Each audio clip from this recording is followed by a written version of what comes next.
Under-19 ప్రపంచ cup 2 semifinal match కూడా తొలి సెమీస్ లాగే ఉత్కంఠభరితంగా ముగిసింది.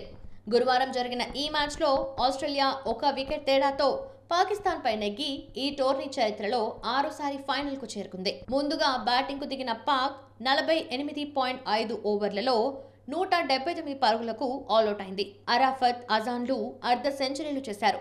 కేవలం 24 పరుగులిచ్చి 6 వికెట్లు తీసిన Tom Straker player of the match గా నిలిచారు. అనంతరం ఆస్ట్రేలియా లక్ష్య ఛేదనలో ఆపసోపాలు పడింది. తక్కువ స్కోరే అయినా 49.1 ఓవర్లలో 9 వికెట్లు కోల్పోయి 181 పరుగులు సాధించి గెలిచింది.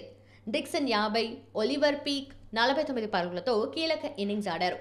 9వ వికెట్ కోల్పోయిన తర్వాత ఆసీస్ చివరి 4 ఓవర్లలో విజయానికి 16 పరుగులు చేయాల్సి వచ్చింది.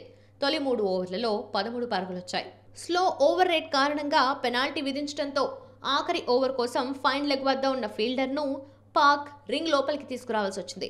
జీషాన్ వేసిన బంతిని బ్యాటర్ మెక్మిలన్ ఆడగా బంతి బ్యాట్ అంచుకు తాకి అదే ఫైన్ లెగ్ వైపు నుంచే బౌండరీ దాటింది.